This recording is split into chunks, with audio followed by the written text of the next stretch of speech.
ስመሰክር አይኔን እንዳበራ ከለከሉኝ ስሙን እንዳልጠራ ሙሉ ሰው ነኝ መቼም ዝም አልልም ያለኝ ኢየሱስ ነው ለዘላለም ስመሰክር አይኔን እንዳበራ ከለከሉኝ ስሙን እንዳልጠራ ሙሉ ሰው ነኝ መቼም ዝም አልልም ያለኝ ኢየሱስ ነው ለዘላለም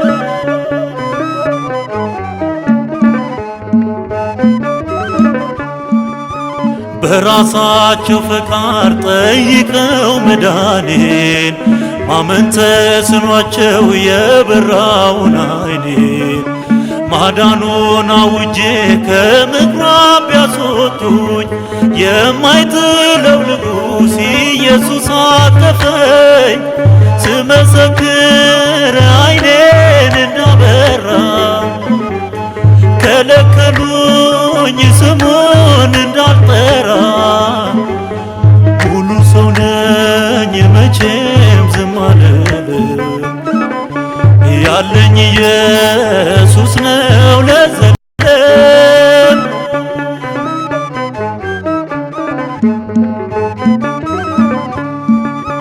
ኃጢአተኛ ቢሉት በክፉ ልባቸው ክብሩን ባይቀበል ጎዶሎ እምነታቸው ለኔ ግን አምላክ ነው ፈዋሽ መድኃኒት ጨለማ ማይረታው የሌሊት መብራት ስመሰክር አይኔን እንዳበራ ከለከሉኝ ስሙን እንዳልጠራ ሙሉ ሰው ነኝ መቼም ዝም አልልም ያለኝ ኢየሱስ ነው ለዘላለም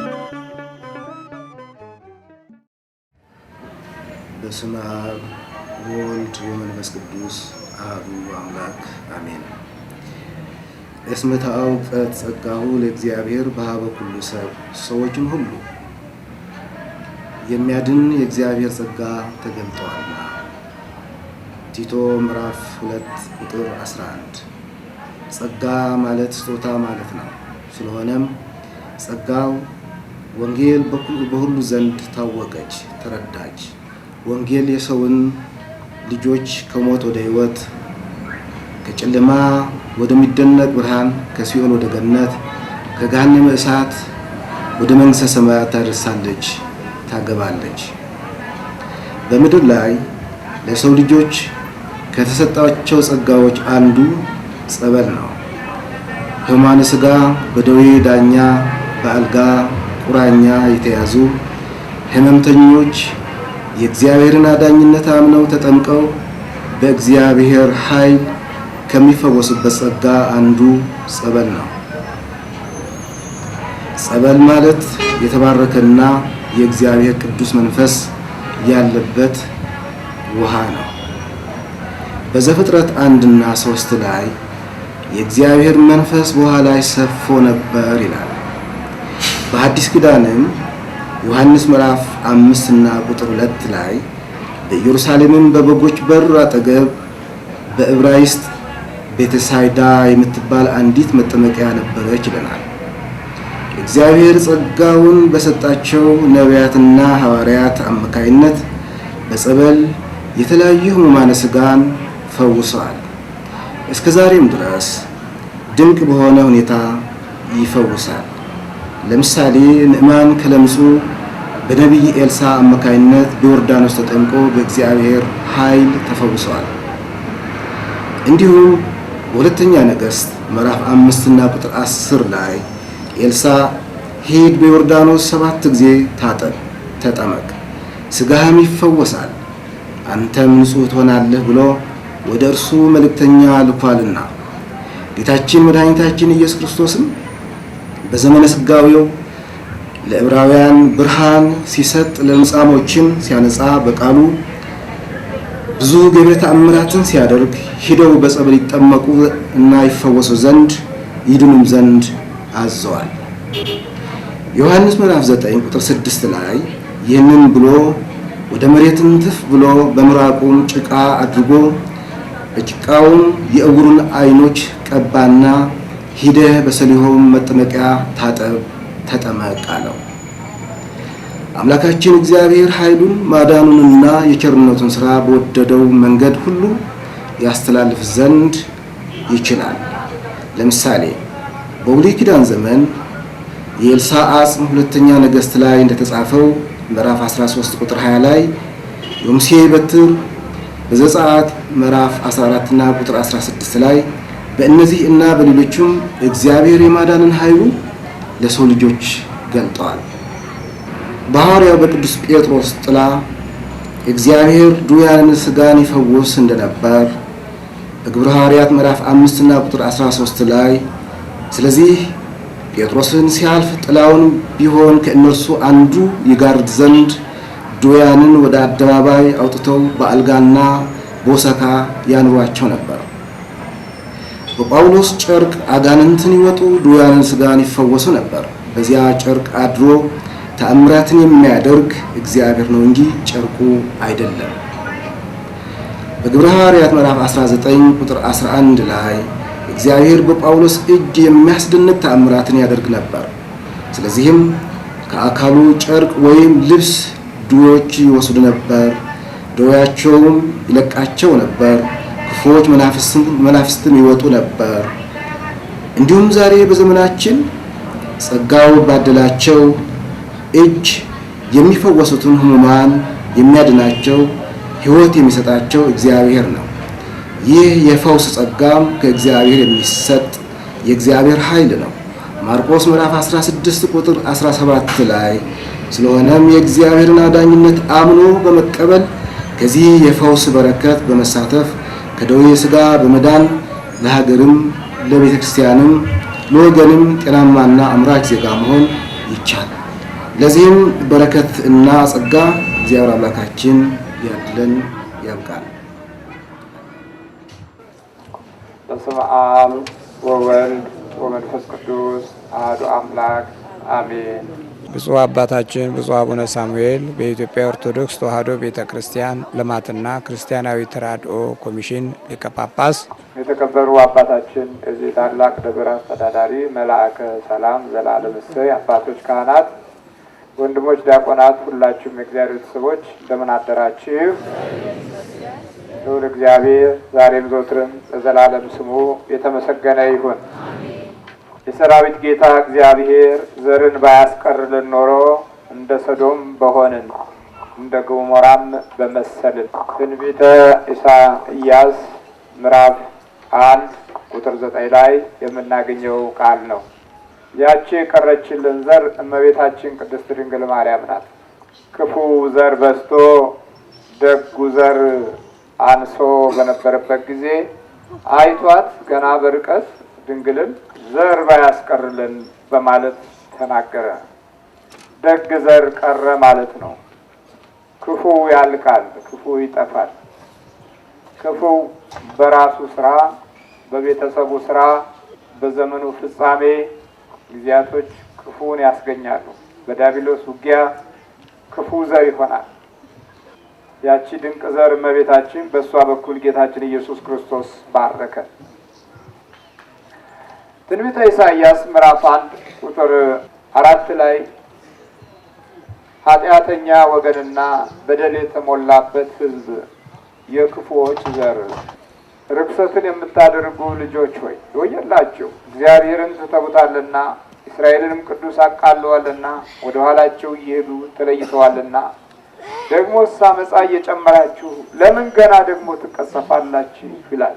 የክፉዎች ዘር ሲባል በሁለት መንገድ እናየዋለን። መንፈሳዊ ክፉዎችና ዓለማዊ ክፉዎች ወይም ስጋዊ ክፉዎች። መንፈሳዊ ክፉዎች በተቀደሰው ስፍራ እግዚአብሔር ለአባቶቻችን ሰጠው ጸጋና ሞገስ በተባረኩበትና ሰማያዊ ራእይን ባገኙበት ስፍራ ላይ የሚቆሙ መንፈሳዊ ክፉዎችም አሉ። ስጋዊ ክፉዎች እንደውም የሚበቅሉት ከመንፈሳዊ ክፉዎች ነው። መንፈሳዊ ክፉዎች እየበረቱና እየጨመሩ ሲመጡ ክፉ ዘሮች አብረው ያድጋሉ። ለዚህ ነው ትንቢተ ኢሳይያስ ክፉ ዘሮች ያለው። ክፉ ዘር ማለት እንግዲህ ክፋት በዘር ይተላለፋል ማለት ነው። ተንኮል በዘር ይተላለፋል ማለት ነው። ምቀኝነት በዘር ይተላለፋል ማለት ነው። የእናት ክፋት ለልጅ ይተርፋል ማለት ነው። የአባት ክፋትም እንደዚሁ፣ የአያት የቅድመ አያት ክፋት ለዘር ይተርፋል። ክፋትን ያስፈጸመ መንፈስ እየተላለፈ ከቤት ወደ ቤት፣ ከሀገር ወደ ሀገር፣ ከህዝብ ወደ ህዝብ ይሄዳል። እዚህ ላይ ኃጢአተኛ ወገንና በደል የተሞላበት ህዝብ እኮ ነው የሚለው፣ ሰው አይደለም ያለው። ህዝብ እናንተ የክፉዎች ዘር አለ። በመንፈሳዊ ክፋት በአኗኗራችን በገንዘባችን ክፋትን እንሸምታለን፣ በሀብታችን ክፋትን እንገዛለን። አንድ ወቅት ላይ አብርሃምና ሎጥ አንድ ጋር ይኖሩ ነበር። በሎጥ ምክንያት አብርሃም ተበሳጨ። ምክንያቱም ሎጥ ስለማይጸልይ አብርሃም ስለሚጸልይ የሎጥ መንገድ ክፋትን የሚያበቅል ሆነ፣ ሀብቱም ክፋትን የሚያመጣ ሆነ።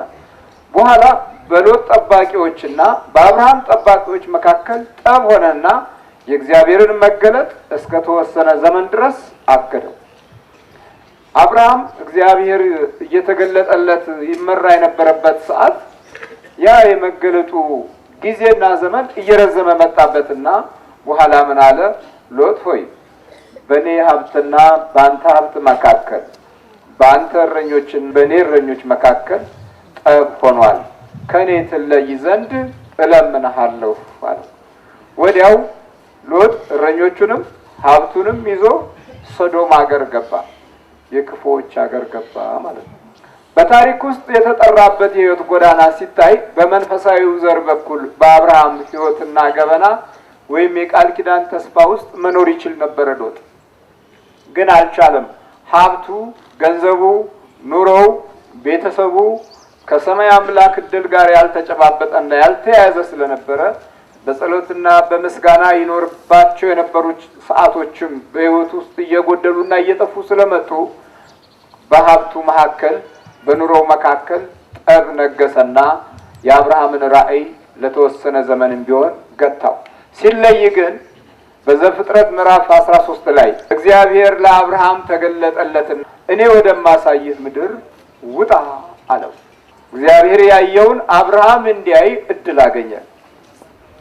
ሎጥ ግን እንዲህ አልተባለም።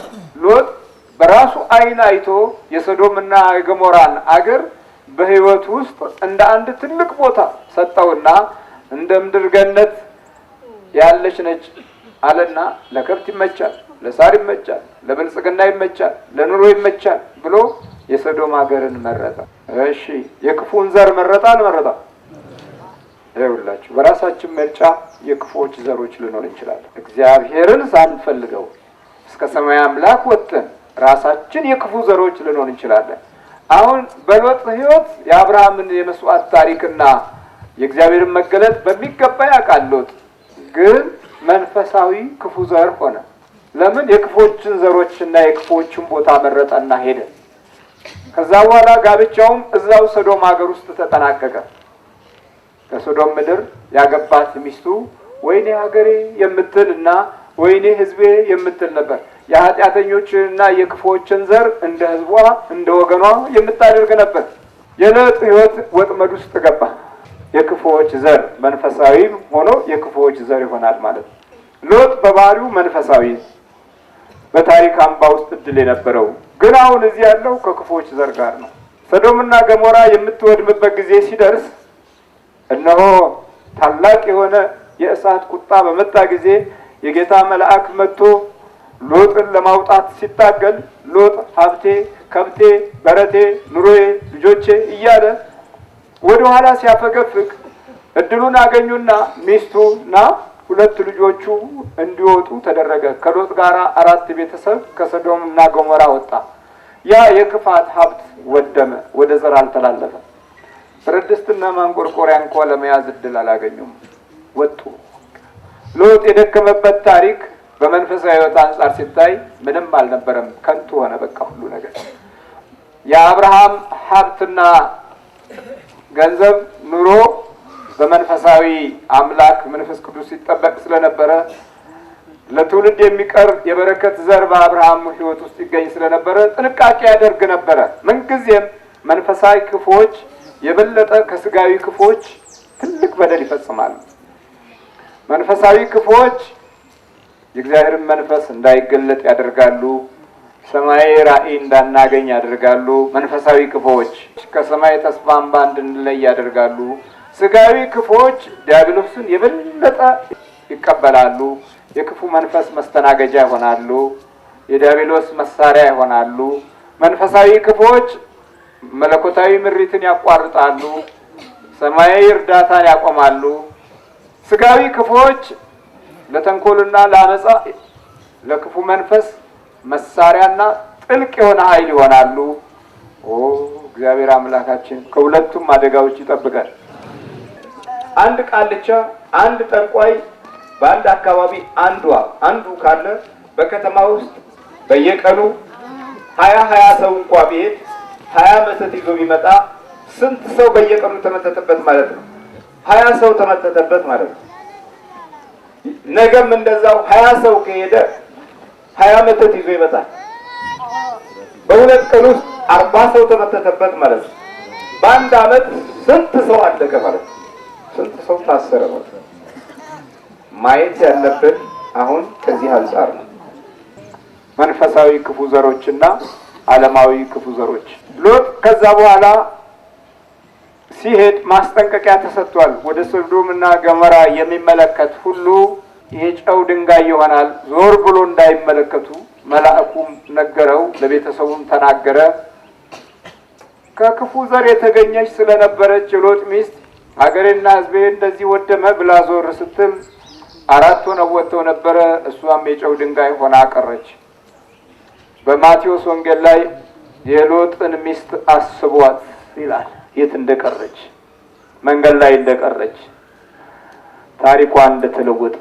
ይህም አልበቃ ብሎ ልጆቹ የደህንነት ሞገስ ማግኘታቸውን እንደ ታላቅ ቁም ነገር አልቆጥር ብለው የሎጥን የሕይወት ብሶት እየቀሰቀሱ ሀብትህ ምድረ በዳ ቀረ፣ ተቃጠለ፣ ያ ሁሉ ከብት፣ ያ ሁሉ ኑሮ፣ ያ ሁሉ ቤት ከሚጠፋው ከወገኖቻችን ከዘሮቻችን ጋር ጠፋ። አሁን እኛም ባላጋ አላገኘንም፣ ብቻችንን ቀረን፣ እናታችንም ድንጋይ ሆና ቀረች። የሆድ ብሶትን እየቀሰቀሱ የወይን ጠጅ ይሰጡት ጀመር። ያንን ጠጣ። ሕሊናው የሀብቱን ጉዳይ እያሰላሰለ ስለነበረ በመጠጡ በጣም ናወዘና ሰከረ። ከሰዶም ሀገር የመጡ ልጆቹ ባል ስለሌለን ትዳርም ስለሌለን የሚያገባን ስለሌለ ከአባታችን እንውለድ ብለው ከአባታቸው ወለዱ። የክፉዎች ዘር ተከትሎት መጣ ማለት ነው። ያ ትልልቅ ነገድ ሆኖ 2 ነገድ ሆነ። ሞዓብና አሞን የሚባል ነገድ ላይ ደረሰ። ብርቱ ሆነ። በኋላ የእግዚአብሔር ሕዝብ መከራውን አይቶ በባርነት 430 ዓመት ሙሉ ሲከተከት እነሱ የከነዓንን ምድርና የተባረከችውን ቀጠና ሀገር ስፍራ መንገድ ይዘው ስለነበረ አታልፉም ብለው አገዷቸው። 400 ዓመት በኋላ እንኳን የክፉዎች ዘር ስራቸው አልቆመም።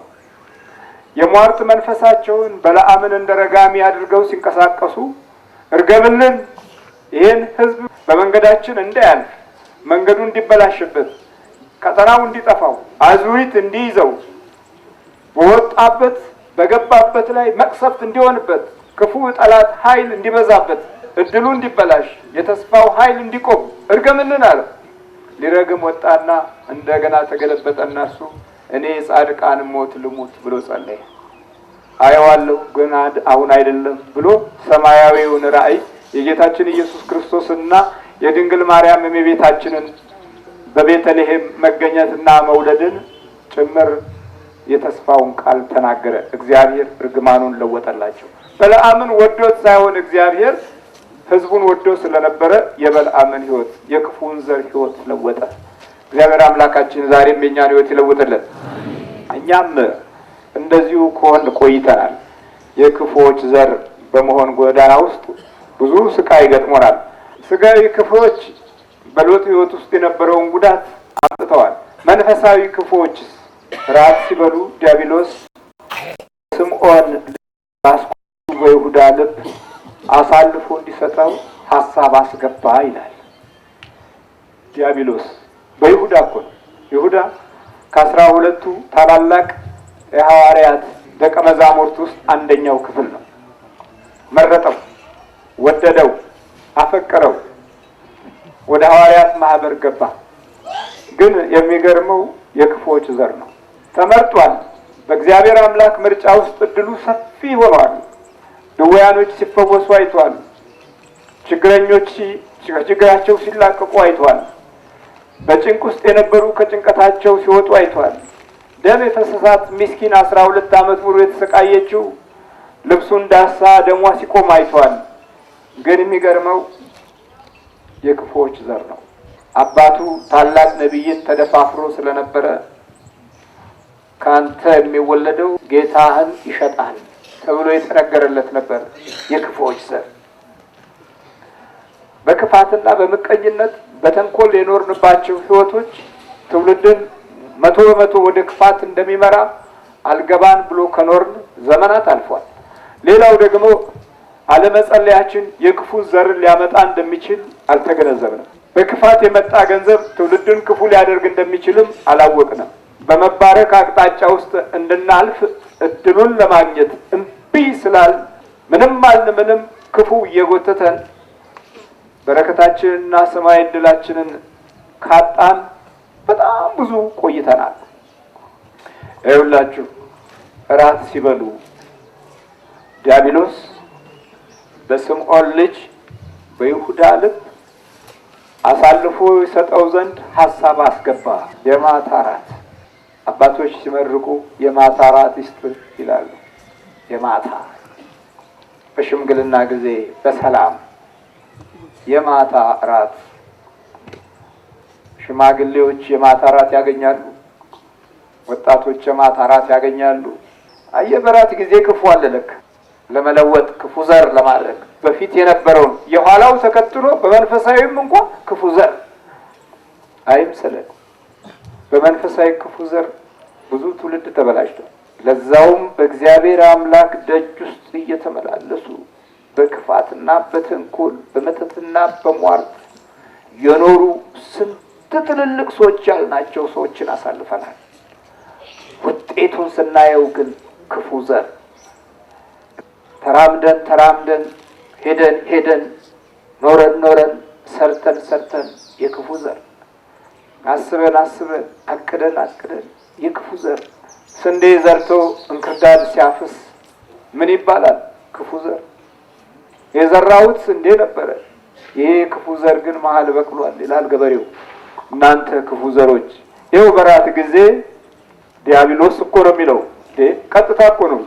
ዲያብሎስ ክርስቶስን አሳልፎ ይሰጥ ዘንድ በይሁዳ ሐሳብ አስገባ። ዲያብሎስ የጨለማውን ሰዓት ተገን አድርጎ በራታችን መካከል ሌላ ቅዱስ ራት ካጣን ሐሳብ ያስገባል ማለት ነው። መንፈሳዊ ክፉ ዘሮች እንሆን ዘንድ በተጠራንበት መንፈሳዊ ጥሪ ውስጥ ሰፊ ቦታ አለው ማለት ነው። በጨለማ እኮ በራት ጊዜ ሐሳብ አስገባ። ዮሐንስ ወንጌል ምዕራፍ 13 ቁጥር 2 ላይ ነው ይሄን የምታገኙት። ዮሐንስ ወንጌል ምዕራፍ 13 ቁጥር 27 ላይ ቁራሽ ከጌታ እጅ ከተቀበለ በኋላ ያን ጊዜ ሰይጣን ገባበት ይላል።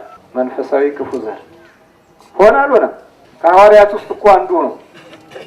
እድሉ እኮ ሰፊ ነው። ነገ ድውያኖችን እኮ ሊፈውስ ነው የተጠራው። ነገ አሕዛብን ሊማርክ ነው የተጠራው። ጴጥሮስ በጥሪው መሰረት በቫቲካን ተራራ ላይ ፍጻሜውን አስተካከለ። ጳውሎስም ከክፉ ዘሮች ቢሆንም ጳውሎስ ከብንያም ነገድ ነው። የብንያም ነገድ ፍጹም ክፉ የነበረ ነገድ ነው። እንደውም የጣዖት ነገድ ነው የብንያም ነገድ። ከዛ ውስጥ ነው አምልጦ የወጣው። ግን ከክፉ ዘር መገኘቱን አምኗል። እንዲህ በማለት በስጋዬ በጎ ነገር እንደሌለ አውቃለሁ። ሮሜ ምዕራፍ 7 ላይ በእኔ በስጋዬ በጎ ነገር እንደሌለ አውቃለሁ። በእኔ የሚኖር ኃጢአት በጎውን ነገር ይከለክለኛል። በእኔ የሚያድር አለና በእኔ የሚኖረው ኃጢአት በጎውን ነገር እንዳላይ በጎውን ነገር እንዳላስብ ይከለክለኛል። በቆሮንቶስ ላይ ታዲያ ምን ይላል? ለሌሎች ደህንነትን ከሰበኩ በኋላ እኔ በመጨረሻ የወደቅሁ እንዳልሆን ይህንን ክፉ ስጋዬን እየጎሰምሁ አስገዛዋለሁ አለ። እግዚአብሔር ስሙ የተመሰገነ። ከክፉ ዘር ተለወጠ። መንፈሳዊ ሆነን ክፉ መሆናችንን እኮ አናውቅም። መንፈሳዊ ሆነን በበረከት ውስጥ ነው ያለነው። መንፈሳዊ ሆነን በክፋት ውስጥ ነው ያለነው። በዚህ ልዩነት ውስጥ እንኳ ምን ያህሉን ጊዜ እንዳሳለፍን ሳይገባን የጸሎታችን፣ የሩጫችን፣ የድካማችን፣ የአገልግሎታችን ሚዛን መላቅጡን እያጣ በረከቱን ሁሉ ከህይወታችን ውስጥ ጭራሽ እያወደመብን እንዳለ እንኳ ግንዛቤ ለማግኘት እድሉን አላገኘንም። በኋላ ያን ጊዜ ሰይጣን ገባበት። እንግዲህ ኢየሱስ የምታደርገውን ቶሎ ብለህ አድርግ አለው።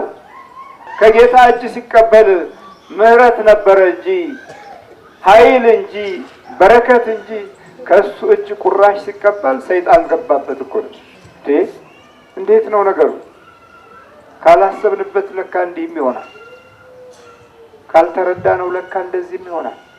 ከክርስቶስ እጅ የተባረከውን እንጀራ ሲቀበል ሰይጣን ገባበት። አዎ፣ እንደውም በዚህ ሁኔታ ላይ ብዙ ሰዎች ተጎድተዋል። እንደውም ልማዳዊ በሆነ አነጋገር የምንናገራቸው ነገሮች አሉ። ያደቆነ ሰይጣን ሳያቀስስ አይለቅም። ይሄንን ወደ ላይ ሙሰዱት እንዲህ እያለ ከፍ ማለት የሚቻለው ችግር የለም። በአባትና በእናት እርግማን ውስጥ የሚኖር ትውልድ ከኋላ በኩል ያለው ለዚህኛው የማይደርስበት ምንም ምክንያት የለም። የትም ሀገር ተማር፣ አሜሪካም ተማር፣ እርግማን ይከተልሃል እንዲሻር ጥረት እንደ ጳውሎስ ካላደረገ። ጀርመንም ተማር፣ ሌላ ዓለምም ውስጥ ሂድ፣ የሚከተለን ከኋላ የቤተሰቦቻችንን ባህሪ ነው። አለመጸለያቸው ሌላ አንድ ችግር ነው። በገንዘባቸው የሚያመጡት ችግርና መከራ ሌላ እርግማን ነው። በክፉ ሀሳባቸው ሌሎችን ሲጎዱ የቆዩበት ባህሪ አንድ ሌላ ፈተና ነው። ይህ መንፈሳዊ ክፉ አንዳንድ ባህሪያቶቹ ምን ነበሩ? የዮሐንስ ወንጌል ምዕራፍ 12 ላይ እንዲህ ይላል። ከፋሲካ በፊት በስድስተኛው ቀን ኢየሱስ ከሙታን ያስነሳው አልዓዛር ወደ ነበረበት ወደ ቢታንያ መጣ። በዚያም እራት አደረጉለት። ማርታም ታገለግል ነበር። አልዓዛር ግን ከእርሱ ጋር ከተቀመጡት አንዱ ነበር። ማርያም ዋጋው እጅግ የከበረ የጥሩ ናርዶስ ሽቱ ንጥር ወስዳ የኢየሱስን እግር ቀባች፣ በጠጉሯም እግሩን አበሰች። ቤቱም ከናርዶስ ሽታ ሞላ። ነገር ግን ከደቀ መዛሙርቱ አንዱ አሳልፎ ሊሰጠው ያለው የስምዖን ልጅ የአስቆሮቱ ይሁዳ ይህ ሽቶ ለ300 ዲናር ተሸጦ ለድሆች ያልተሰጠ ስለምን ነው አለ። እውነት ለድሆች አስቧል? ከጌታ ጋር ነው ያለው። መንፈሳዊ ክፉ ነው። ከሐዋርያት ጋር ነው ያለው። ልምምዳቸውም ፋናም ዱካ መከተላቸውም የጌታቸውን ባህሪ ነው። እዚህ ጋር ለጌታ የተደረገው ለአምላክ የተደረገው ቆንጆ መዓዛ ለድሆች ለምን አልተሰጠም ማለት ግን እንዲህ ያለ ይህንም የተናገረ ሌባ ስለነበረ ነው እንጂ ለድሆች ተገዶላቸው አይደለም ይላል። ምን ስለነበረ ነው አለ? በመንፈሳዊ ስፍራ ምን ሌባ ስለነበረ ነው። በውስጡ ይሰርቃል። አያችሁ፣ በውጭ አይደለም የሚሰርቀው፣ በውስጡ ይሰርቃል። በውጭማ ለድሆች ለምን ተሸጦ አይሰጥም ማለት። በሐዋርያት ዕድል ውስጥ ትልቁን የኃላፊነት ቦታ ይዞ የነበረው ይሁዳ ነው። ከ12ቱ አንዱ ምን ሆነ ማለት ነው? አሳልፎ ጌታን ከመስጠት ሌላ ደግሞ ሌባም ነበር አለ። ከእግዚአብሔር አምላክ ደጅ ከሰማያዊ በረከት ተስፋ በሕይወት ጎዳና ውስጥ ካሉ ትላልቅ መንፈሳዊ በረከቶች ጎዳና ውስጥ ከ12ቱ አንዱ ሌባ ሲሆን በመጨረሻው ዘመን ደግሞ ከሁለቱ አንዱ ሌባ ይሆናል ማለት ነው። ያሰራረቁ ሁኔታ ከውስጥ ነው፣ ከልቦና ውስጥ ነው፣ ከባህሪ ውስጥ ነው፣ ከውጭ አይደለም። ከውጭማ ሌላ ነው። ከውጭ እኮ ሐዋርያ ነው ይሁዳ። ከውጭ ስታዩ ከጌታ ጋር የበላ ነው እኮ። የክፉ ዘር ተከትሎታል። ዛሬ በመተትና በሟርት በክፉ አሰራር እንድንደቅ ምክንያት የምንሆንበት አንደኛው መንፈሳዊ ክፉ ዘሮች፣ ስጋዊ ክፉ ዘሮች በየጫካው እነ ዳልሞቴ፣ እነ ሰንጋላ፣ እነ ጠቋር አባቡሌ፣ እነ ግራኝ፣ እነ ሻምበሶ፣ እነ ሙጬ ዘሪጋ፣ እነ አውሊያ፣ እነ ውቃቢ በዛ በጫካ ውስጥ አሉ። እነዛ ስጋዊ ክፉ ዘሮች ናቸው። መንፈሳዊ ክፉ ዘሮች ደግሞ በእግዚአብሔር አምላክ ቤትና ደጅ ውስጥ አይነ ጥላ ይገለጥልሃል፣ ገበያ ይከፈትልሃል፣ እድልህ ሰፊ ይሆናል፣ እውቀትን የተሻለ ይሆናል፣ የተሻለ ወንበር ታገኛለህ፣ የተሻለ ስራ ታገኛለህ፣ የተሻለ እድል ታገኛለህ። ጥይት አይነካህም፣ ምቀኛ አይነካህም። ይሄንን ስበህ፣ ይሄንን እሰር፣ ይሄንን ቅበር። አንድ ምቀኛ ባጠገብህ አይደርስም፣ ተንኮለኛ አንተን አያይህም። ገበያ ይከፈታል፣ እድልህ ሰፊ ነው። ቤተ መንግስት ይሆናል፣ ገበያ ይሆናል፣ ንግድ ይሆናል። ያውደ ነገስቱ ዓለም መንፈሳዊ ክፉ ዘሮች ቁራሽ ሲቀበል ሰይጣን ያን ጊዜ ምን አለ? ገባበት። ስለዚህ በሁለት ክፉዎች ተከበናል ማለት ነው። መንፈሳዊ ክፉ ዘሮች አሉ፣ ስጋዊና ዓለማዊ ክፉ ዘሮች አሉ። እንዲህ ባለ ሁኔታ ደግሞ የተወለዱት ግራ ይጋባሉ። በመንፈሳዊ ክፉ ዘሮች የበለጠ መንፈሳዊ ክፉ ዘሮችን ደግሞ እየተካንን እንደምንመጣ ግልጽ ይሆንልን። እናትና አባት ለመንፈሳዊ ነገር ቁም ነገር ሳይሰጡ የወለዷቸው ልጆች ደግሞ የበለጠ የቤተ ክርስቲያን ጠላት እንዳይሆኑ የሚከለክላቸው ነገር የለም። ዛሬ በመንፈሳዊ ባህሪ ውስጥ ትልልቅ ነገሮች የሚጠበቅባቸው ልጆች የቤተ ክርስቲያን ጠንቅና መከራ ሆነው ችግሮችን ሲያሰፉ እናያለን። መናፍቅ ሆነው እስቲ እንደው የካህኑ ልጅ ካህን የሆነ የተባረከ ነው። እንዲህ አይነቱ እድሉን ያገኙ። መጀመሪያ የካህኑ ልጅ መናፍቅ ነው በአሁኑ ዘመን የሚሆን። የትም ቦታ ሂድ ቤተ ክርስቲያንን የሚያስቸግር ለምን እንደዚህ ሆነ? በአሰራራችን፣ በአካሄዳችን፣ በጸሎትና በምስጋና ተስፋ ውስጥ የመኖደራችን ከእግዚአብሔር አምላክ ዘንድ የመያያዛችን ባህሪ በደጁ እንመላለስ እንጂ በምንም መንገድ አልተገናኘንም ከሰማያዊ አምላክ እድል ጋር። መንፈሳዊና ስጋዊ ክፉ ዘሮች በመሆን ቀጥለናል። ኃጢአት እንዳይወገድ ደግሞ ንስሐ የመግባት እድሎቻችን ያን ያህል ግልጽ አይደለም። በደል በምድራችን ላይ አስፍተን ሰተን ኔት። ለዚህ ነው ኢሳይያስ ክፋት የሞላበት ሕዝብ የክፉ ዘሮች ለምን በደል እየጨመራችሁ እንደገና ደግሞ ትቀሰፋላችሁ ያለ እና በመተት ዓለም ውስጥ መከራችን የምናየው ከየት የመጣ ይመስለናል። በሌላ አቅጣጫ የክፉ ዘርነታችን በጣዖት መልኩ ደግሞ የተገኘንበት ህይወትም እንደዚሁ መልካም ነገርን ይከለክለናል። አያችሁ፣ የጣዖት የክፉ ዘሮች ምን ማለት ነው? እናትና አባቶቻችን ጨሌ እያመለኩ ክፉ መናፍስትን እየጠሩ የብርሃን አምላክ ኢየሱስ ክርስቶስን እመቤታችን ቅድስት ድንግል ማርያምን ከመጥራት ይልቅ የሴት አጋንንትን የሟርት መንፈስን እየጠራን የኖርንባቸው ባህሪያቶች የክፉ ዘሮች እንድንሆን ያደርገናል። እዚህ ጋር ለሁለት ይከፈላል። ወደ እግዚአብሔር ስንመጣም ከኋላ የጣዖት ዘሮች ነን፣ የጣዖት የክፉ ዘሮች ነን። ወደ እግዚአብሔር ስንመጣም ያንን ባህሪ ይዘን መንፈሳዊ ክፉዎች እንሆናለን። ከክፉ ዘሮች መንፈሳዊ ክፉዎች፣ እንደገና ስጋዊ ክፉዎች። ፍልስፍናችን፣ ዕውቀታችን፣ ጠማማው ባህሪያችን ሲታከልበት እያንዳንዱ እንጀራችን ላይ እንዲህ ሆነ ማለት ነው። ቁራሽ ከተቀበለ በኋላ ያን ጊዜ ሰይጣን ገባበት። እግዚአብሔር አምላክ ምሕረቱንና ቸርነቱን ያብዛልን። ከክፉ ዘር ለማምለጥ ምን እናድርግ? ንስሐ እንግባ። የጌታችን ኢየሱስ ክርስቶስን ቅዱስ ቁርባን እንቀበል፣ እንውሰድ። ከክፉ ዘር ለማምለጥ እስቲ የክፉ ዘር መሆናችንን እስቲ በብዙ መንገድ ለመመልከት እንሞክር። ከመንፈሱ ባህሪ እንረዳ። እርግጥ ነው የክፉ ዘሮች ነን አይደለንም ለማየት ብዙ አንቸገርም።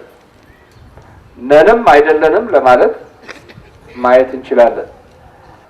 መተት ከድንግል ማርያም ትመጣለች።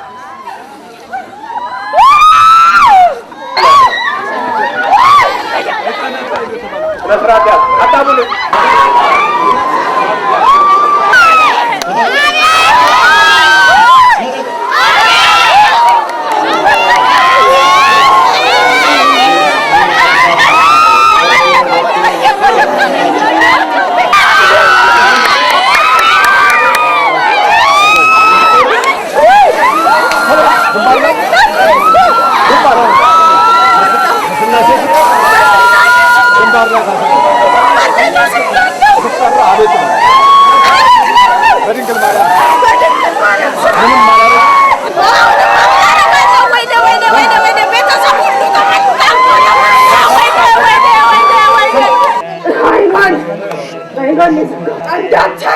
ይሄኛው ምን ሆነ? ይሄ መሄጃ ነው። ይነካካል። እየዳበሰች ትሄዳለች። እኔ ነኝ ከ9 ዓመቴ ነው። በሕፃንነቷ ነው የተላኩት እያለች ለሕፃናትና ለሴቶች መብት እሟገታለሁ ብላ እዛ ገብታለች። ደግሞ በዚህ እየዳበሰች ትሄዳለች። ስታነብም ዳብሳ ታነባለች። ወይኔ ስታነብም ዳብሳ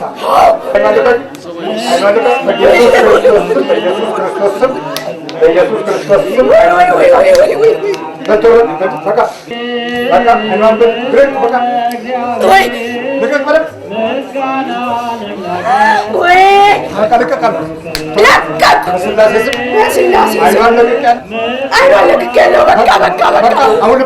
ስትፈልግ አቤት በድንግል ማርያም ስም ትእዛዝ እጠብቃለሁ። በስላሴ ስም አይኗን ለቅቄ ግንባር ላይ ታስሬያለሁ። አልነቃነቅም። እሺ በቃ መልስ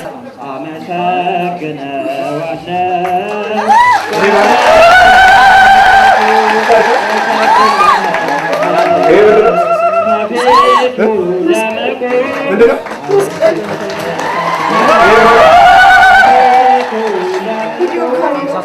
እዛስ የቤተክርስቲያን ጉልላት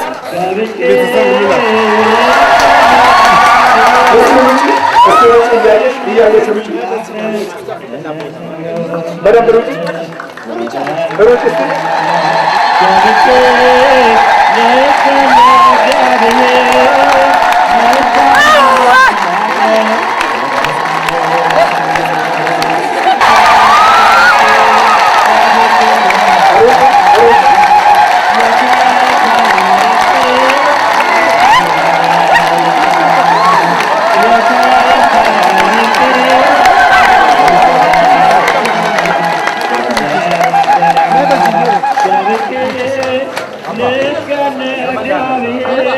እንዴት ነው?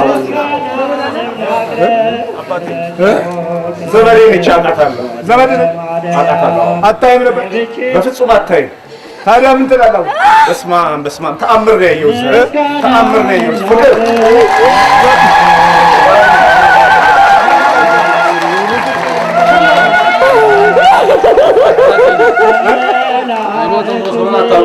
አታውቅም? ፍቅር ታውቀኛለሽ? ለመጀመሪያ ጊዜ ነው።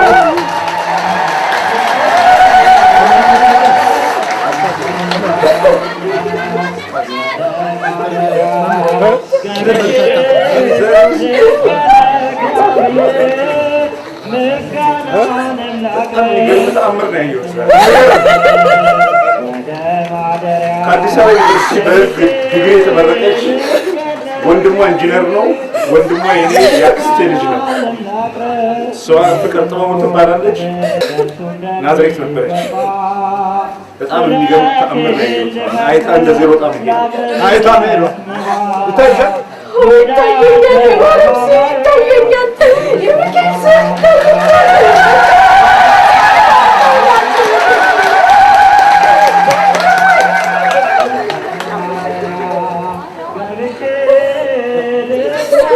ማየት እኮ ነው የጠፋው። ማየት ወንድሟ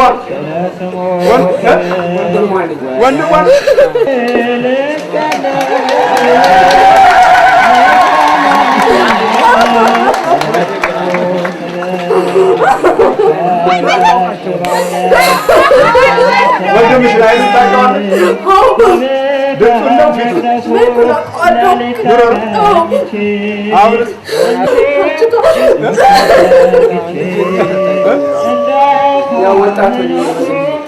አሁን አላረጀ እስቲ በደንብ ተለውጧል። አላውቀውም ነበር።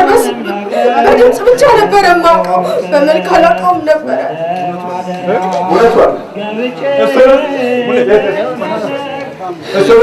በመልክ አላውቀውም ነበረ በድምፅ።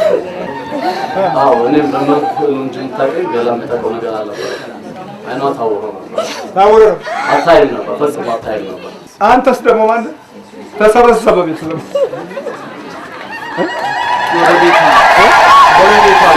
ጎረቤቷን ማዋጥ ነበረ።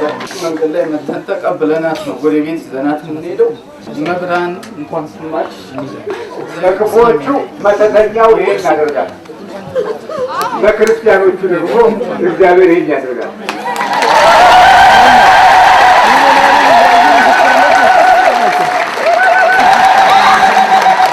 የልብስሽን መልክ ታውቂዋለሽ? አውቀዋለሁ። ዥንጉርጉር ሸሚዝና ጥቁርና አንድ ነገር ቀሚስ ለብሻለሁ።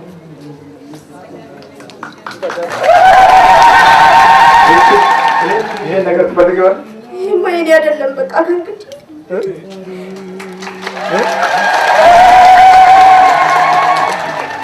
የእኔ አይደለም። ከእንግዲህ ማስረከበሽ ነው? አዎ መሄጃዬ ነበረ። አሁን ግን የእኔ አይደለም።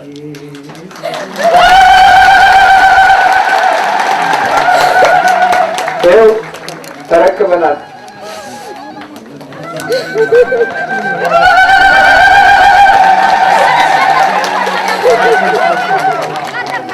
ተረክበናል። እግዚአብሔር ስሙ የተመሰገነ።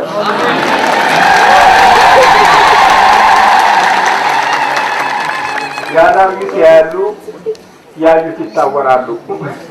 የዮሐንስ ወንጌል ምዕራፍ 9 ላይ ያለው ምዕራፍ ለአምላክ ክብር ምስጋና ይግባው።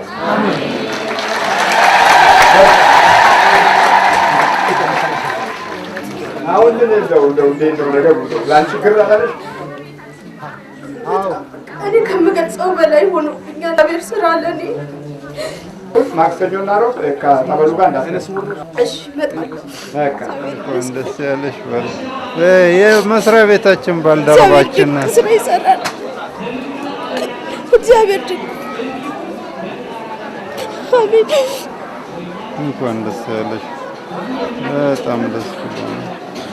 እግዚአብሔርን አመስግኑት። እንኳን ደስ ያለሽ። እኔው በጣም ደስ ብሎናል። በቤቶች ልማት ስም ነው። በጣም ደስ ብሎናል። እኔን ታቀኛለች ገብቷል። እና እኔ ደሞዝ ምሰራ ሰው ነኝ እዛ ቤቶች ልማት። ስለዚህ አይኗ በመብራቱ ደስ ብሎ ላናገራት ነው የመጣሁት። አታምቅሽ፣ ተመስገን ነው የሚባል።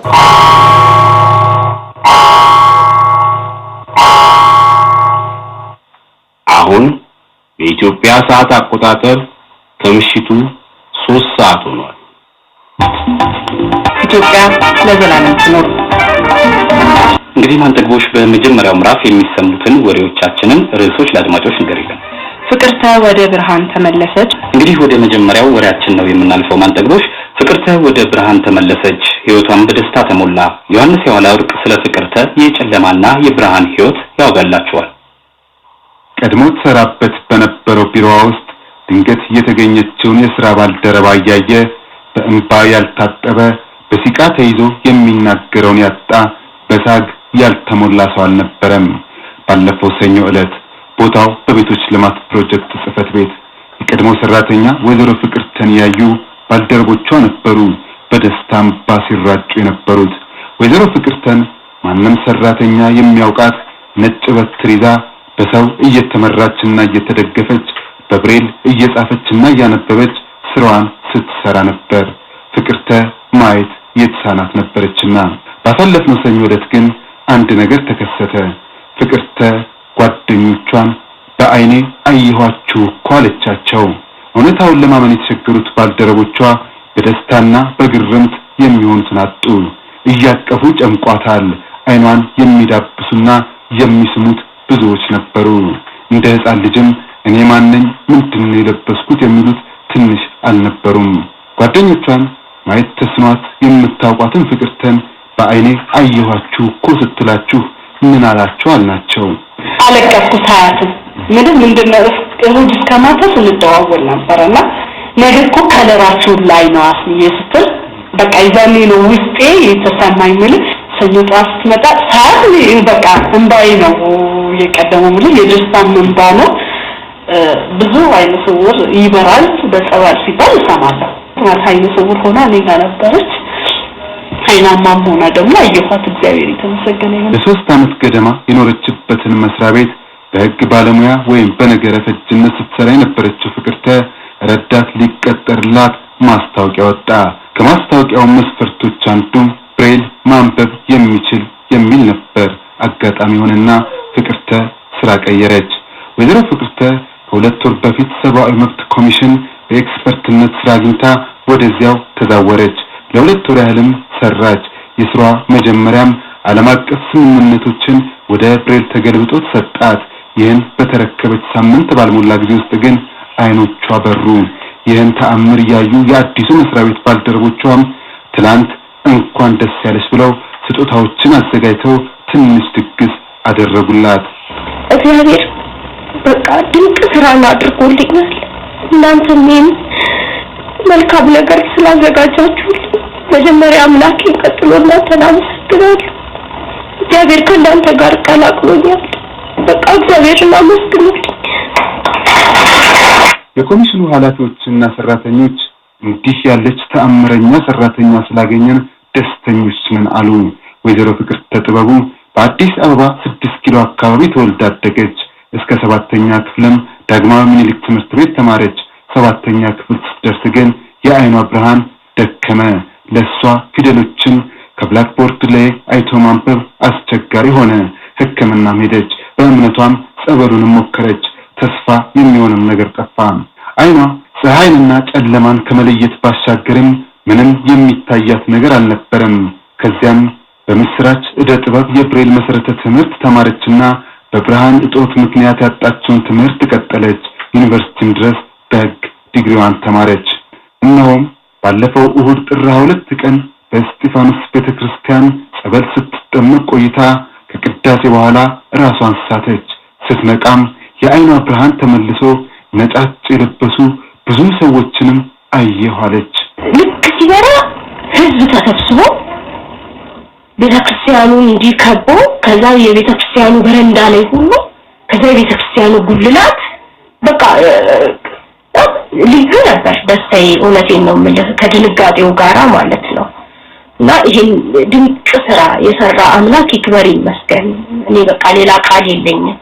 የዛ ዕለት አይኔ የበራ ዕለት ጥር 22 ቀን እስጢፋኖስ ቤተክርስቲያን ውስጥ አንድ ዘመዴ እኔ በድምጽ ብቻ ነው ማውቀው እና ምታቋት ቤተሰቦቿ ሲባል መጥቶ በጣም ደስ ብሎታል።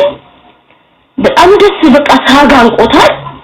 ፍቅር ፍቅር እያለ እኔ ዘመዷ ነኝ እያለ ፍቅር እያለ መጣ ወደኔ። እኔ አላውቀውም እና እኔ ገሬ ላይ ሲል እውነቴን ነው የምልህ እውነትም ደግሞ አይቼውም አላውቅም። እንደዛ አይነት መልክ ይኖረዋል ብዬ ገምቼ አላውቅም። ብቻ ልዩ ነበረ ደስታዬ። ከ8 ዓመት በፊት ትዳር ይዛ የምትኖረው ፍቅርተ አይኗ ከበራላት በኋላ በአዳማ ዩኒቨርሲቲ የሚያስተምረውን ባሏን ስታየው እንዴት አገኘችው ይሆን? ሰኞ ዕለት መጥቶ አየሁት። ባሌ በጣም ቆንጆ ነው። አሁን አይኔ በርቶ ሳየው ጸጉሩ በጣም ተመልጧል። ይሄ ነው በቃ ልዩነቱ። አይኗ ብርሃን ባጣ ጊዜ በህሊናዋ ተስላቸው የነበሩና በኋላም ስታያቸው በተቃራኒው ሆነው ያገኘቻቸው ሰዎችም እንደነበሩ አጫወተችን። ለረጅም ጊዜ በተለምዶ ሲግናል በሚባለውና አድዋ ድልድይ ተብሎ በሚታወቀው ሰፈር አዲሱን ሰፊ አስፓልት ተሻግራ ወደ ቤቷ የምትገባውን ፍቅርተን ከስራ ስትመጣ ያጋጥሟት በሙሉ ጠብቀው አስፓልት ያሻግሯት ነበር። ትላንትም ከኔ ጋር አብረን ወደ ቤቷ ስንሄድ አስፓልት ስትሻገር ያዩት አሁንም እንደ አዲስ በግርምት ነበር የሚያዋት። በትር የለም ምርኩዝ የለም። ፍቅርተ በመጨረሻም እንዲህ አለችም፣ እንደኔ የተጨነቀውን ሁሉ ፈጣሪ እንደየእምነቱ ይጎብኘው ነው የምለው። በቃ ከዚህ ሌላ ቃል የለኝም። በቀደም በመተት አይኗን ያስካት መንፈስ ወደዚህና ቶሎ በል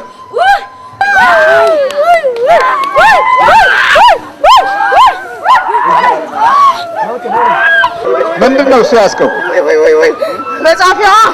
የምን መጻፊያ? ያውር ምንድነው? ድግምት። ስንት ዓመት ነው ከገባባት? 29። ምን አድርጋን የተባልከው? እንዴ ቤተሰቧን ሁሉ በተን እሷንም ግደላት፣ አሰቃይተህ ግደላት ተብያለሁ። ልጄ ናት እኮ አሳድጌ። ታና ጋር እንትን ነኝ። አይኗን እንዴት ነው ያሳወርከው? ግርድ አድርጌ ነው። ከውስጥ ነው የጋረድከው? ከውጭ ነው የጋረድከው? ከውስጥም ከውጭም። እንዴት ነበር የጋረድካት? እስቲ ያሳየኝ።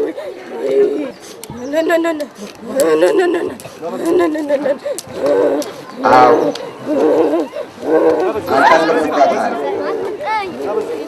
በብትር ነበር የምትሄደው።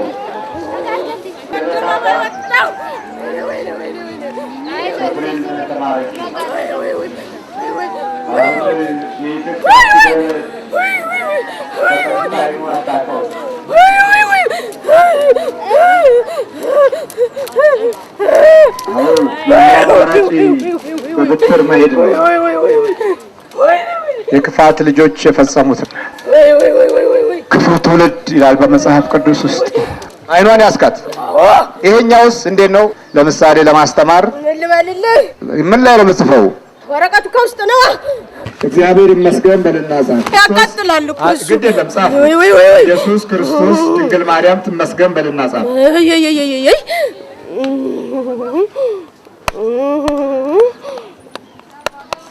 አይን የሌላቸው ሰዎች በሚጽፉትና በተማሩበት ነው የሚጽፈው። ኢየሱስ ክርስቶስ ድንግል ማርያም ትመስገን በልና ጻፍ። በእጅ ነው ፊደሉ ያለው። በአይን በማየት ሳይሆን በመዳሰስ ነው ያለው።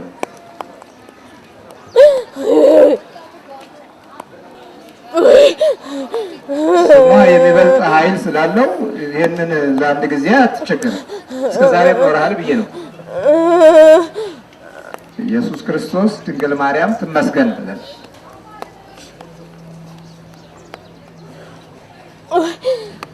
አይዞህ አይዞህ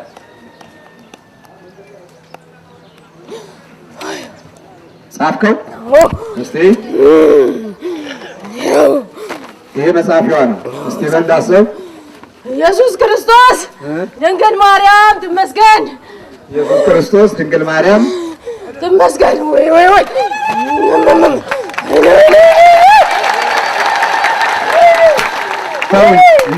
ተው እንጂ አትጣል። ዳኛ ነበረች። ነገረ ፈጅና ኤክስፐርት ናት። የህግ ኤክስፐርት? አዎ። ሰይጣንና አጋንንት? አጋንንት ነኝ። ይሄኛው ፊደል ነው። የፊደሎቹ ቅርጾች የሚወጡት በዚህ ላይ ነው። ወረቀት እንደዚህ ገባና እንደዚህ ከድኑና ሁሉም አይነ ስውራን እንደዚህ ሲወጉት ፊደል ቅርጽ አለው ይሰጣል ማለት ነው። እሺ፣ አሁን ይሄ ጠቅላላ ፊደል ነው። የኢትዮጵያ ፊደል ነው ወይስ ሌላ ነው? ይሄ እንግሊዘኛም አማርኛም ቁጥርም ሁሉንም ይጽፋል። በቃ የተማረችው በዚህ ነው። አዎ። በስንት ዓመቷ ነው የጋረድካት? በ15 ዓመቷ ነው የጋረድኳት። እኔ እንደውም እኮ ብዙ ሞክሬ ነበር። ላንጠለጥላት፣ ልሰቅላት፣ ወንዝ ልጨምራት፣ ላበራት። ምን ላድርግ ነበር የተባልኩት? ቤተሰቡን በትን፣ ግደል፣ ገንዘብ ወደ እኔ አምጣ፣ በቃ ይሄን የተባልኩት። እና አይኗ ውስጥ ምን አስገባል? እንዲህ አይኗ እኔ ደግሞ አማርኛ አይኗ አባቷ እሷን ይወዳል። አይኗ ነናል። ከዛ በኋላ ልንገርህ አበባ የመሰለ የመጀመሪያ ልጁን ቅጥፍ፣ ሁለተኛ ደግሞ የሚስቱን የመጀመሪያ ልጅ ወባኔ ብዬ ገብቼ ቅጥፍ፣ እሷን አይኗን ወር፣ እሷም ወልዳ ነበር እሷንም የመጀመሪያ ልጅ ቅጥፍ። በቃ ከዛ ማህፀኗን ዝግት፣ ትዳሯን ብጥብጥ ነው። ስንት ናችሁ? 2 አጋንንት፣ 1 ሰይጣን። ደብተራ ነው በጠንቋይ ነው የተላከው? በደብተራ። በስንት ብር? በ50 ብር። በ50 ብር። እንግዲህ ህይወት እንደዚህ ይለወጣል። ቤተሰቡን ብትን ብሏል። ብትን ጸበል ስትሄድ ድብቅልና ከዛ በኋላ ተመልሼ ግብት ትላለህ። ምኗ ውስጥ ነው የምትደበቀው? ልባስህ ጨንቃታለሁ። አዎ ተጨንቃ ከሰው በታች ነኝ ብላ ስታስብ እንድትታነቅልኝ እንድትንጠለጠልልኝ ጭንቅ ስትል እኔ ደስ ይለኛል። ቤተ ክርስቲያን ደግሞ ስትሄድ ሰዎች ሳንቲም እንዲሰጧት አረግና ለማኝ አስመስዬ ከዛ ምርር ሲላት ቤተ ክርስቲያን አትሄድማ። ባለቤት አንተ ነህ? አዎ። እሺ፣ እንዲህ መያዙ መተቱ ምን ይሰማሃል? ክብር ለእግዚአብሔር። ከሁሉ በፊት እግዚአብሔር ክብሩ ኃይሉ የበዛ ይሁን አምላካችን። ለምን ታለቅሳለህ? ቆጭቶኝ ምን አስቆጨ? ሄዴ ነው ጥያት ቅሪናል እንዴ ደግሞ እንዴት አዲስ አሳድግ ያለው እኮ አንተ ያሳደግከው ልጅ ስታጣው አይቆጭህም? ይቆጨኛል። እርሱ አባት ነው። አባት ነኝ። ያው ችናት የቷ ችስ ከባሏ ሌሎችማ በቃ አይኗ ተያዘ ብለው ነበረ። ወይኔ ወይኔ ወይኔ በላይ መለቀቅ እኮ አልኩ። በድንግል ማርያም ስም ቶሎ እዚህ ጋር ቶሎ ስሩንም ልቀቅ። በጌታችን በኢየሱስ ክርስቶስ ስም ተሽሯል። ቶሎ ትንባለም በቃ ሆናችኋል። ልቀቅ ለቀቅ። አሁን ቀጥታ መሮጥ ነው። ቶሎ በል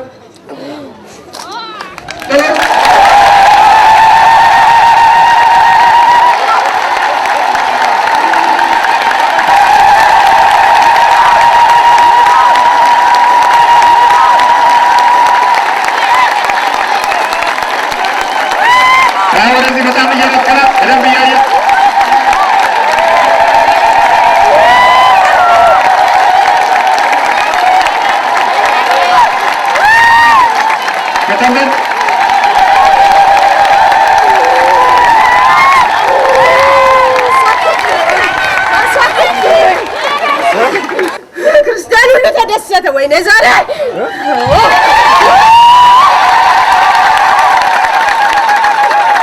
ክርስቲያኑ ሁሉ ተደሰተ። እንዴት ተደሰተ? ክርስቲያኑ ሁሉ እግዚአብሔር ስራ ነው። እግዚአብሔር ስራ። ወይ ምን ይታያል? አብረን ዛፍ ዛፍ ህዝብ ብትርህ አምጣ ብትሩን በፊትማ አንተም ታያለህ እኮ ነገሩ አውቀህ ነው እንጂ የኔ ነበረ።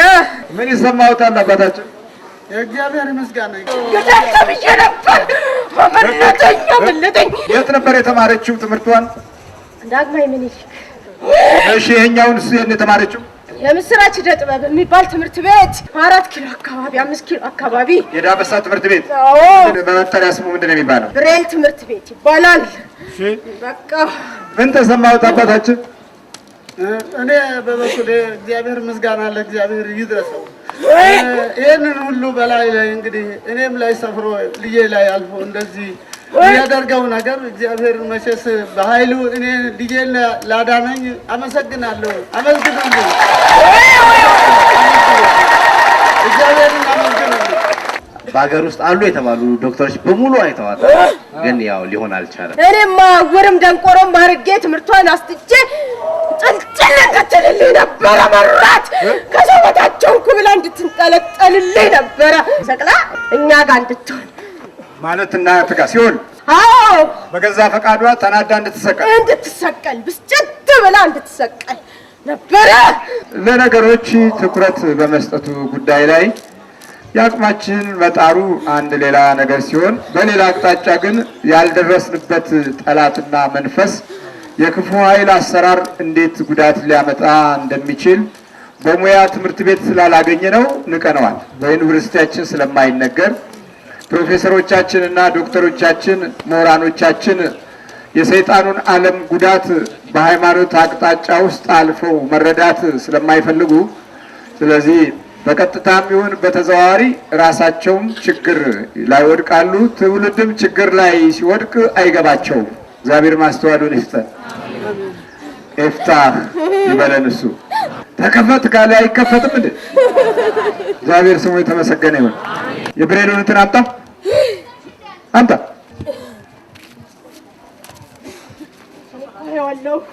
እኔ እኮ አየዋለሁ። እሷን የጋረድኳት አንተማ ታየዋለህ። እኔማ አየዋለሁ። እሷ ስትደናበር ትቦግብት ስትል ደስ ይለኛል። እኔ አምጣ እሱ መጻፊያውን። እቺ መጻፊያ ናት። ጠቅ ማድረጊያ። አንተ ደግሞ ሲጠፋብህ እስቲ ልመልከት። ቆይ እስቲ ፈልግና አምጣ። የት አለ? ላይ ትውጣ ፈልግ። እንደዚህ ነው እኮ የምትፈልገው እሷ። ዕቃ ሲጠፋት እንደዚህ ትልና በእግሯ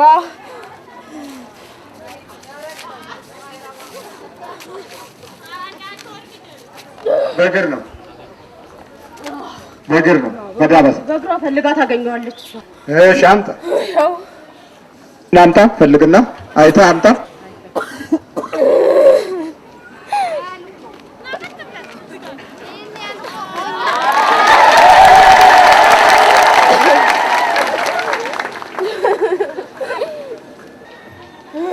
ወደ ላይ ነው ወደ ታች ነው? ያው ጫፉ የታል ጫፉ? አወረድኩ። እዚህ ውስጥ ነው መያዣው። ሾፍ ታደርጋለህ? እስቲ ሾፈው። ይኸው አሁን ምንድን ነው በጣም የሚቆጭህ? እሷን ማጣቴ ጥሬ መጋለጡ። ለህዝቡ ምን መልእክት አለ? ለቤተ ክርስቲያን ገንዘብ አትስጡ፣ አስራታችሁን አታውጡ፣ ዋደዱ፣ ተጣሉ ተባሉ። እሺ በቃ ምስኪን ስታዩ አትርዱ፣ ጨክኑ። እሺ ይሄ ነው በቃ። ምንድነው ስራዋ? የህግ ባለሙያ ናት። ወይኔ እናደዳለሁ እኮ ይሄንንም ስጠራ። እንዴት ነው በደንብ ህግ አቅርባ ትረታለች፣ ድል ታደርጋለች? አዎ ሁሌ ስትወጣ እመቤቴ ተከተይኝ፣ እግዚአብሔር አንደበቱ ነኝ ብላ ትወጣለች። አቡነ ገብረ መንፈስ ቅዱስ ብላ ትወጣለች። እሺ ወይ እኔማ እያሸነፍኩ ላማርራት ነበር፣ ግን ታሸንፋለች። ለምሳሌ ፊደሉ እንዴት ነው የሚታወቀው? ፊደሉ የት ነው ያለው? እዚህ ላይ ይማሩታል መጀመሪያ። እሺ እዚህ ላይ ስንት ዓመት ይፈጃል ለመማር? 6 ወር። እኛ ስንዘጋ ደግሞ ከዛም በላይ ምርር ሌላቸውና ይተውታል። እዚህ ውስጥ ፊደሉ እዚህ ጋር ነው ያለው፣ እዚህ ጋር ነው ያለው፣ እዚህ ጋር ነው ያለው ፊደሉ። አዎ ይሄማ ወረቀቱን ይዞ ቅርጽ እንዲያወጣ የሚያደርግ ነው። ቅርጽ ነው። አዎ እሺ ይሄ ደግሞ ቁጥር ነው። መስመር ስንተኛው መስመር ላይ እንዳሉ የሚጠቁም ቁጥር ነው። እሺ በቃ ከፈለክ 2 4 6 8 10 12 14 16 18 20 22 በቃ እነዚህ ቁጥሮች ናቸው። አዎ እዚህ መሰረት ስትጽፍ የቆመችበትን ታውቅና ከዛ ትቀጥላለች ገልጣ አንብባ። እሺ እቺ እስክሪብቶ ነች? አዎ የታለች? እቺ እስክሪብቶ ናት። አዎ እጅ አታምም? ታማለች። እሱማ እንጀራ ያርጎትልና እንደዚህ ታረግና ትጽፋለች። ለምሳሌ ስላሴዎች ለማለት እስቲ እንዴት ነው? ቁጭ ብላ ነው የምትጽፈው? ቆይ ቁጭ ብላ ጠረጴዛ ላይ አርጋ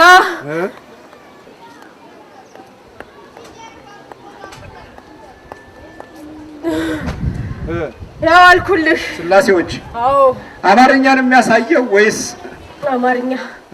እንግሊዘኛም ይጽፋል አይደለም? ይሄ አሁን የአማርኛን የጻፍከው ስላሴዎች ብለህ ለምን ያላነበው? አንተ አልተማርከውም? እኔ እኮ እንደ አማርኛ መስሎኛል። አይደለም ይለያል። እስቲ ስ የቷ ናት? እቺ የመጀመሪያዋ ስ። እሺ እቺው ላስ ላ እቺውት ኤል እና ኤ። እሺ ከዛ እንደገና ስ ከዛ አ ያለው ማናበቢያ። እሺ ወ ች ቺ ነቻቺ ስላሴዎች። አዎ ቅዱስ ሚካኤል በልስቲ አይደለም ጻፈው። ጥሩ እኮ ነው፣ ለአንተም ጥሩ ነው እንዴ ለኔ አሸናፊ ጻፈው። እስቲ ወረቀቱን አስተካከል።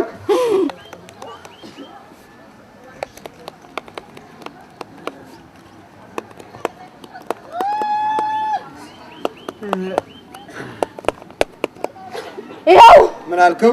ቅዱስ ሚካኤል ግለጠው። በዚህኛው ነው የምትለው። እስቲ ቅዱስ በለው። ቅዱስ ሚካኤል። ቅዱስ ሚካኤል። አዎ ጻፍከው። በቃ አዎ ይርዳኝ ብትጨምርበት ጥሩ ነው። ይርዳት ነው ይርዳኝ፣ እኔንም አይረዳም። አዎ እስቲ ሹፈኝ ወደዚህ። ይርዳት ነው ምለው ይርዳኝ ነው ይርዳኝ ነው። አልችልም። ወይ ይርዳት ይሻላል ይርዳኝ ይሻላል? ኧረ እምቢ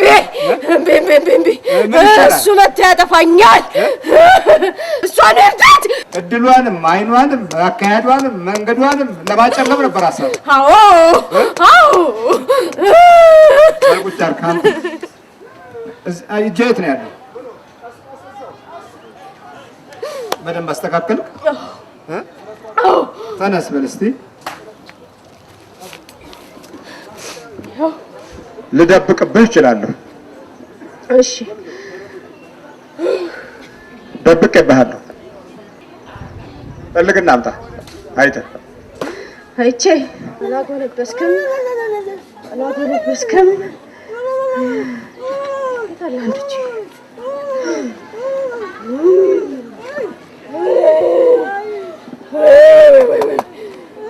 አላጎነበስኩም። ዙሪያውን ፈለገ። አንድ እጁ የታለ አለ። አንድ እጄን አረጋገጠ። በቃ አይጠፋም ማለት ነው። እንዴት ይጠፋኛል? የደረት ኪሴ ውስጥ ግባ ግባ እስቲ ያቃጥላል።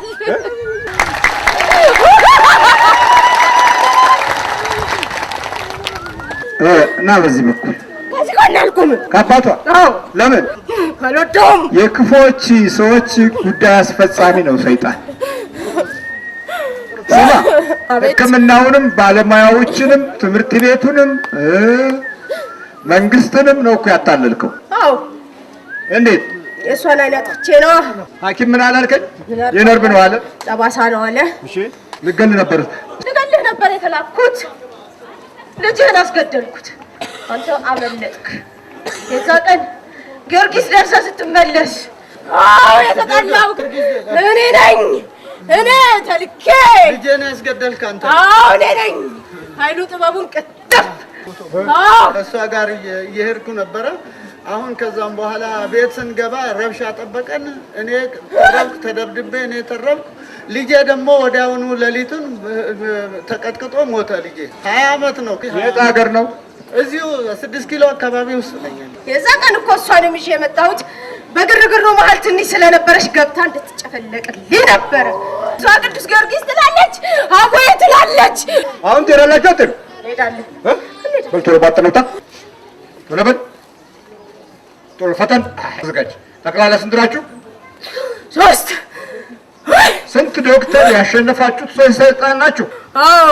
ስንት ዶክተሮች ያሸነፋችሁ? ኧረ ብዙ ናቸው። ከሕፃንነቷ ጀምሮ እኮ በየዶክተሩ ነው የምትዞረው። ተማሯል ቤተሰቧን በሷ ምርር ብሎ ተዋት። በስላሴ ስም፣ በስላሴ ስም፣ በቅዱስ ሚካኤል ስም፣ በቅዱስ ሚካኤል ስም፣ በድንግል ማርያም ስም፣ በድንግል ማርያም ስም ወደ ሲኦል እንገባለን። እንገባለን። በቅዱስ ገብርኤል ስም፣ በቅዱስ ገብርኤል ስም፣ በስላሴ ስም፣ በስላሴ ስም ሲኦል ታስረናል። ታስረናል። ቶሎ 7 ይጩና ቶሎ 7 ይጩና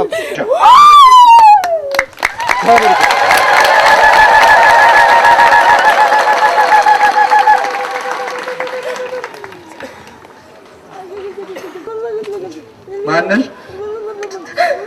ምንድን ነው የለበስሽው? ይኸኛው እስ ይሄ ማን ነው? አባትሽ።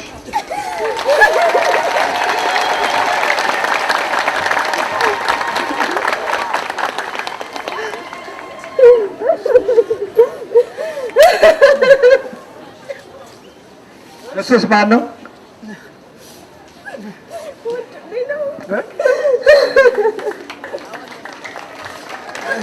እሱስ ማን ነው? ባለቤቴ።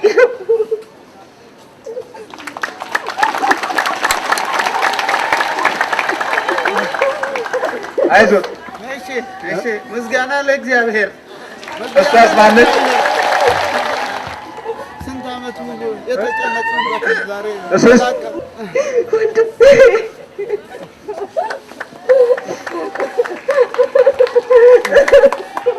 እሷስ እህቴ ናት።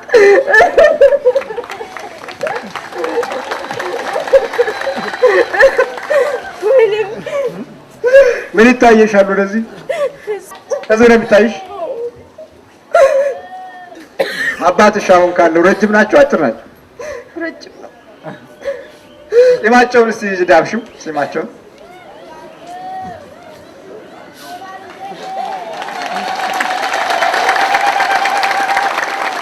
እስቲ አንድ ጊዜ እዛ ታች ደርሰሽ ነኝ።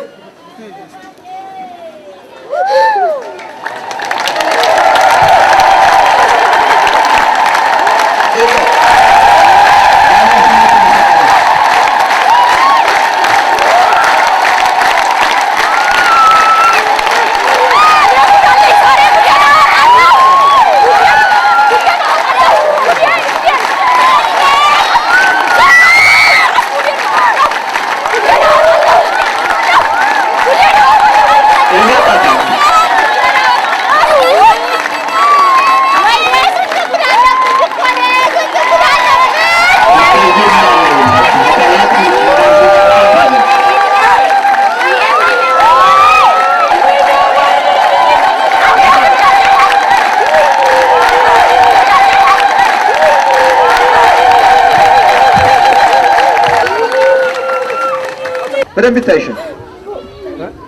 ታየኝ እግዚአብሔር ይመስገን። እኔ አምላኬን የምለው ቃል አልቻለሁ። አምላኬን አመስግኑልኝ። የሚጠይቅሽ ሰው አልበዛም? በጣም በዝቷል። ምን አሉሽ? እንዴት በራልሽ አሉኝ። ቤተክርስቲያን ሄጄ ጸበል ተጠምቄ አልኳቸው። የት ሲሉኝ እስጢፋኖስ አልኳቸው። የታምር ሆኖብኛል። እግዚአብሔርን አመስግኑልኝ። ማነው የሚመሰገነው? በማን ስም ነው ልቀቅ የተባለው? በድንግል ማርያም ስም፣ በኢየሱስ ክርስቶስ ስም።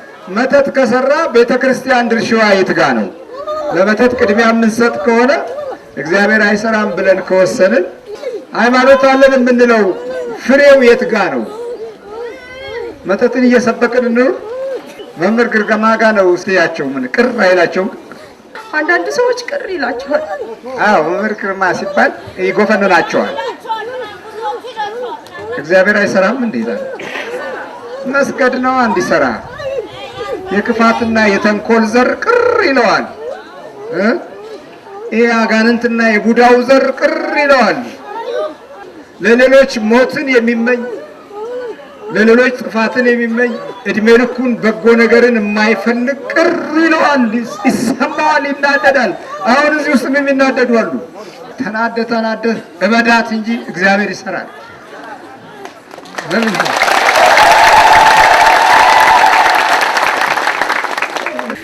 ሞትና ሕይወት በምላስ እጅ ናቸው።